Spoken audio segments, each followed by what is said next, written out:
Hey everyone, and welcome back to the channel. Persona 5, the Phantom X, has officially been announced for a global English release, and today I am going to be answering everyone's question: is this game, which is a gacha game, free-to-play friendly? Now, in my personal opinion, out of all the gacha games that I've played Honkai Star Rail, I've played Genshin Impact, I've played Zenless Zone Zero, Wuthering Waves. There's actually quite a lot of gacha games recently, and there's more coming. I do believe that this game, Persona 5 Phantom X, is actually very free-to-play friendly. There's a lot of different reward outlets that you can get. There's a lot of different aspects in terms of teams that you can build. The 4 stars in this game are actually all very, very useful, especially through the early to mid game. And there's just basically a bunch of different stuff that this game does a little bit differently than those other gacha games that I do feel like warrants the fact that you don't actually have to spend money to feel like that you're actually progressing through this game and actually feel like you're building up a really solid account. So before this video begins, definitely please don't forget to leave a like and subscribe. Definitely helps the channel out a lot. And yeah, I'll be doing a lot more Persona 5 the Phantom X content, so definitely keep it locked on this channel. So just a quick overview as to why I think this is that, again, as I mentioned, 4 stars in this game, a lot of different reward outlets that you can do at different sources just by playing the game. Essentially, you don't really have to do much else besides play the game. You can get a lot of different rewards from just doing social links, doing your calendar daily events, all that sort of stuff, your exploration, as well as your dailies as well through just your daily quests that you can get. We'll also be briefly running through how the gacha system works in this game, and why I even think this gacha system is probably one of the best ones out of all gacha games so far. So I'll go through all that really quickly. So on my account, I'll just show everyone really quickly. So I've got quite a bit of pretty much all the limited characters that I've wanted or that I've been able to pull for, I've been able to get, and I haven't spent a single cent in this game. Now there's a lot of limited characters I wanted, which I just didn't get, purely because I just didn't log in at the time of the banner. For example, Angel's banner, I can't believe I missed out on Angel's banner. But for example, Rin Lion Dance is a 5-star AoE DPS unit, and I really love Rin. Rin is probably the best girl in this game in my humble opinion. And basically, I was able to get her and her weapon completely for free. So I got Morgana as well, standard banner pull. We got Cord, which was a free character selector, and I really do hope that when they launch global in English that you can do that. For example, Leon is a very good example of a 4-star unit that is super useful, and you can just get it through the standard banner pulls as well. And himself is basically such a good endgame unit just because you can buff crit damage, crit rate. Everything about him is just buffing, so you can do maximum damage with your units. I've got Sumire, obviously, as well as a Persona Sondrion. Through all that, I've got 5-star Rin as well. 5-star Rin was actually funny because I had like 20 pulls, and I pulled her within 20 pulls basically, and yeah, again, all for free. Arn as well, and then you got all these 4-stars as well. Some of them will actually carry you through the early to mid games, like Montaigne here, Florette. You've also got Obaba-chan here, who's really good in a nuke team, especially with Makoto. So yeah, these are all 4 stars as well. So you can see that there's a lot of 4 stars as well. And as well, I forgot to mention another free-to-play aspect is that your main Phantom Thief group in this game, so that includes Wanda, your main protagonist, as well as Closer, as well as Luffy and Soy, and then Luce as well, which is part of the 4.0 update, which probably won't come to global soon, but we'll get to that later. All these units are very good and do pretty much fit into any team that you sort of want to build. Another aspect that I should mention is just team building, general team building in this game. It is very flexible. Now with other games, I'm going to be comparing this a little bit to Honkai Star Rail. I realize that they're kind of like very different games. But Honkai Star Rail, for example, you usually have 1 DPS, 1 sustain, 1 support unit, and either a sub DPS, or you can slot in another sustain or something like that. That's usually the archetype that you go for, and there's different levels of comfiness that you want, if you want an additional healer in there, or all that sort of stuff. But it feels like it's very regimented and very strict on what teams that you can build. Obviously, there's different archetypes like follow-up attacks, break teams, and all that sort of stuff.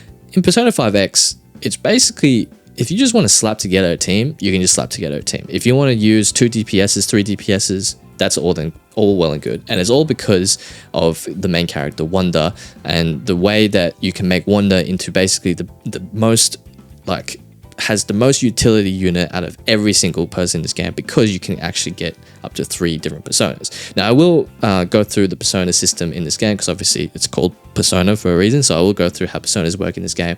But basically you can make one that's so utility friendly that he can be a buffer, he can be a DPS, he can be a healer, he can do basically whatever you want to do for him to do in a team, which makes team building so flexible. So if you want him and 3 other DPS units, because you have a persona that can heal / buff, why not just go for it? Obviously there will be optimizations, min-maxing, stuff like that, but you can pretty much clear most of the endgame content by just playing your favorite characters. So another reason why it's free-to-play friendly. There's so far not really a must pull. There's a few must pulls here and there if you really want to do massive damage and get on the ranking system in SOS Trials, for example. Cord, for example, in my opinion, is definitely a must pull. Ange, which I missed out on, is definitely a must pull as well. But that's only if you want to rank up into like the rank 1, so the top 5 ranks in the SOS Trials and the endgame sort of content. But if you just want to clear everything and just be able to do everything in the game, yeah, you're basically free to do that. So another thing is just general rewards. I guess, yeah, just playing the game. So for example, the first thing is your story content. So story content is through your palaces. So there will be, it's not really a spoiler warning or anything like that, but just in case you don't want to see any of this sort of stuff, maybe click off the video. But all I'm trying to say is your palace rewards, for example, you get quite a bit of rewards for just going through the palaces. So you can basically just explore palaces, you get chests, you get elite enemies defeated, all that sort of stuff, which claims progress towards your exploration rate, and every 10% you get 100. So if you're 100% it, you get basically 1000 gems. You can also get upgrade materials, you can get free weapons for Wonder as well. So you don't even have to pull for Wonder weapons, Wonder's weapons, because you get so many different daggers and weapons, and each one of these daggers is useful for a specific archetype. So for example, lava erosion, you place them in a fire archetype with the fire persona, for example, and they'll blitz through it. All content for enemies that are weak to fire, etc., etc. So your different sort of your different zones and explorations and stuff like that, basically. Another thing is just your basic calendar events. So doing all these events will consume your what do you call it, energy points, and basically each one of these will give you 10 gems. You can also do your daily quests in the sort of the battle pass system, and then if you do your daily quests here, for example, you get, if I do that, you get 20 per one, and you can get up to 4. You also get boosted XP, which is a great way to quickly level up as well. You also get like level up materials and stuff like that, so you have to spend stamina at this farm, which I'll also be doing a guide on, by the way. Other outlets as well include your social links. If I quickly go to Merope, who's the new Velvet Room Attendant, you can see each rank up gives you 80 gems. They're called meta shards in this game now in the English release, so you can see that. So you're at 14 levels. So some of these are 14. I think Luffy is 10 levels. But basically, you have so many different social links. I think you have probably like 20 or maybe like 15, 20 social links. So if you think about it, 15, 20 social links, average of 10 per level, 80. So if we just quickly do the math, 15 times 10 times 80, you get about 12,000 if you max out everyone, and that's not including like the new social links that get added with basically every single patch as well. So yeah, there's a lot of different ways to get gems, that's all I'm trying to say, and it's just very, very friendly in terms of getting gems to get limited banner pulls and all standard banner pulls as well. And that's not to mention, your login events and stuff like that. Like if I do the Persona 3 collab, for example, you've got your daily rewards for your login events as well. These give you 5 limited banner pulls, and it gives you 10 weapon banner pulls as well.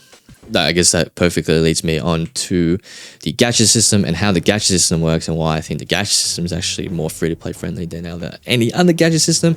Now, mind you, disclaimer here, gacha games are always about gambling. Basically, you are basically spending money in order for a chance to get something. And if you don't get that something, it definitely triggers something in your brain that you want to spend money to get more things. So definitely do this responsibly, and make sure that if you do, I have to say this, but if you do require help, that you do seek help, because these games can be very, very, I've seen it like just be out of control. Basically, that's what I wanted to say about the topic.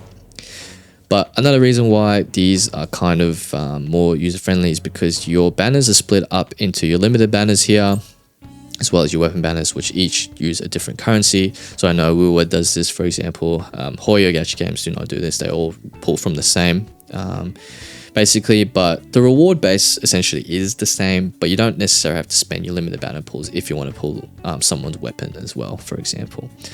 You also got a rate up chance on every 70 pulls, which will guarantee a 5-star weapon. It might not be specifically the weapon that you want, but you will get a 5-star weapon, and you can actually have a selection of what 5-star weapon you want to use as well. So the rate up weapon in this case is Makoto's weapon, but you can also choose out of these 3 weapons, and then once you get to 70 pulls, you are guaranteed one of these 3 weapons. Essentially, that's essentially how it works. I could be wrong there, but I'm pretty sure that's how it works. So it is kind of, I guess it's like a 33% chance to get the weapon that you really want, but at least you're not getting some shitty weapon that you don't want, for example. So you can definitely select, for example, if you want, for example, if I wanted Rin's weapon instead of Ruinous weapon, for example. The other major thing that I should probably mention first is that in this game, one's limited banner pool, so whether it's weapon or character, is 150 gems, not 160 as every other gacha game. So that is a big difference in terms of if you're going to pull for, like, you know, across multiple different pools, for example, especially multiple different temples, you're essentially getting what? If I do the math, I'm struggling with the math here. Every 16 pull, you're essentially getting a free pull, essentially, which basically just means that you're getting more pulls over like more gems, if that makes sense. That makes sense. Anyway, essentially it costs less gems to get limited banner pulls, which is another great reason. So I hope they keep that for the global release. I hope they don't change that. So that's currently the Chinese, Taiwan, and Korean versions. And also in this game, you have two different banners that you can pull for, a guaranteed banner as well as just your normal standard 50-50 banner.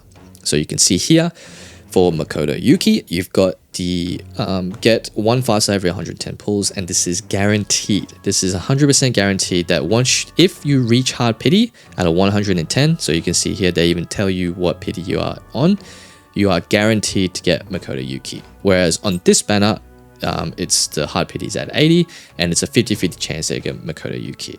So the only difference between the two is that both start at soft pity at 70. So soft pity in this game is 70, which is a little bit higher than all the other ones. But once you hit soft pity on the guarantee banner, the increasing rate up chance of getting the limited character, it doesn't actually increase. It stays the same chance, and then once you reach hard pity, you will get the guarantee, the character. Basically what that means is, you know, when you get to soft pity, you might get it at like a really low pity, for example, just because the rate up chance gets higher. Basically, in this case, it just means that your rate is the exact same from soft to hard, and then once you reach hard, you get the guarantee. This, however, once you reach soft pity, it is an increasing rate until you get the character. Now, that might all sound a bit convoluted or anything, but basically, this is a guaranteed banner at 110, and this is a 50-50 at 80. So you are spending, it's actually probably a bit significant, it's nearly about 30% more pulls to get guaranteed the character, but you also run, you don't have that risk of not potentially getting the character that you really want. Someone did do the numbers, and statistically it actually makes more sense if you are going to get either, well, they call them awarenesses in this game. If you do get Eidolon's constellations, wave bonds in this game, statistically it is better to try and get the 50-50 ones, obviously, because if you win every single 50-50, then you have a very good chance at getting you have to spend significantly less pulls. And obviously with the soft pity and how it works with the rate ups from soft pity onwards, then you actually have a chance of getting it before hard pity, in order to actually get the characters awarenesses, for example. So if you're doing that, it's probably better to pull in this banner. But if you just want the character and that's all you really care about, don't really care about, to get the Eidolons or whatever, then this is a guaranteed banner. I used the guaranteed banner for Rin. It was very useful. I did go to hard pity as well. I think I've done 2 guaranteed banners, and both times I went to hard pity. So yeah, it really depends on how many pulls you have, and if you really want the character, for example. But that's basically how the banner system works. Another good thing about it as well is that instead of waiting once in a blue moon for a rerun banner for certain characters, as far as I'm aware, Persona 5 Phantom X does these selectable banners, so you can select different characters and stuff, right? You can select up to 3 different characters that you want to get, and then you have a chance of getting them at again with the guaranteed and not guaranteed pulls. But basically you can see all these characters. These are all the characters that are rerunning. So yeah, instead of once every blue moon like in a Hoyo game, you're basically pretty much guaranteed to get one of these selectable banner pulls or selectable limited pulls pretty much once every few patches, I believe. I think I've encountered like 3 of these since playing, so I've been playing for about a year, so 3 of these in a year, and it includes basically all the limited characters that you can get here. So it's very, very nice in that regard. So even if you do miss out on someone's banner, for example, then just wait a few patches and one of these reruns will definitely happen, and you can choose up to 3 selectable ones, and then basically you have a chance of getting one of those 3 essentially. So you know, it's always nice to have that option. Obviously it's not like a specific banner, but I'm not entirely sure because some of the translation here is not entirely, some of these translations are a little bit weird, but I believe that's how it works. And it's regardless, it's always nice to have the option to select you know, banners and reruns. It's not always the case when they do reruns to do something like this, a selectable one. Sometimes you just get a normal rerun banner, but they do have rerun banners basically every patch. And essentially, honestly, if you just miss a character, like, don't fret. Like, seriously, within a few patches, you'll definitely be able to try and get them again. So when you're pulling as well, obviously you get these sorts of currencies, and as you can see, if you get these sorts of currencies, you can purchase basically more. So there's a monthly shop as well that you can purchase up to 7. No, I think it's still 5. So you can purchase up to 5 limited, 5 standard per month. There's also various different activities that you can do, like Faded Echoes, for example, for challenge quests and whatnot, that you can buy some Wonders weapons, which are daggers in this case. You can also buy a lot of personas. I will do a video on how personas work as well through this, so you can get these through a bunch of different persona farm rewards, high ranked persona battles using stamina, for example, and these are how you would craft your personas or fuse your personas. You also got point system through Tycoon, which is the playable card game in this game, similar to, I guess, Genshin Impact's TCG sort of equivalent. So you can buy standard banner pulls and different weapons, and you can also buy these artifacts as well. So artifacts are the tarot cards in this game. I will be going over that as well in other videos, so definitely stay tuned for all those. And yeah, basically you can just purchase, there's a lot of different activities you can do that give their own different currencies in which you can use to get some cool rewards. So yeah, that's pretty much it for this video in terms of whether or not I think how free-to-play friendly Persona 5 the Phantom X is. Again, my opinion, I think it is very free-to-play friendly through the reasons why I outlined in this video. It is definitely one of the more free-to-play friendly games out there in terms of gacha games, and I do truly believe, well, I do truly hope that they keep it the same for the global and English release. Yeah, there's honestly not much to say rather than just to make sure that as a free-to-play player, just don't forget that you're basically playing for your time, playing with your time, sorry, rather than paying with your money. And also don't forget that, you know, in this game, like if you miss a banner, it's not a big deal. That character will definitely, I'm pretty sure Joker here, right? Joker was on the first banner. I'm pretty sure he was like 3 or 4 patches after the first banner. He was on the rerun banner, and he's got 3 of these selectable rerun banners as well. So he's been reran in the span of a year like 4 or 5 times now. So that's all I'm trying to say. Like you don't fret about FOMO or anything like that, because yeah, you're pretty much guaranteed that the character is going to rerun very soon. So if you did enjoy this video, definitely please leave a like and subscribe. It definitely helps the channel out a lot. I'll be doing a lot more Persona 5 the Phantom X content, so definitely stay tuned. If there's anything specific you want to see from Persona 5 the Phantom X, then definitely leave a comment down below, and I'll try and get on it as soon as I can. So hopefully everyone tries out this game. At the very least, definitely give it a go. And again, team building wise, you know, just content clearing wise, like you can literally just use all the 4 stars in this game. And as long as you craft some pretty dope personas, you'll pretty much be able to clear most things in this game fairly straightforward without spending a single cent like I have. So thanks for watching everyone. Appreciate everyone's time, and I'll catch you guys in the next video.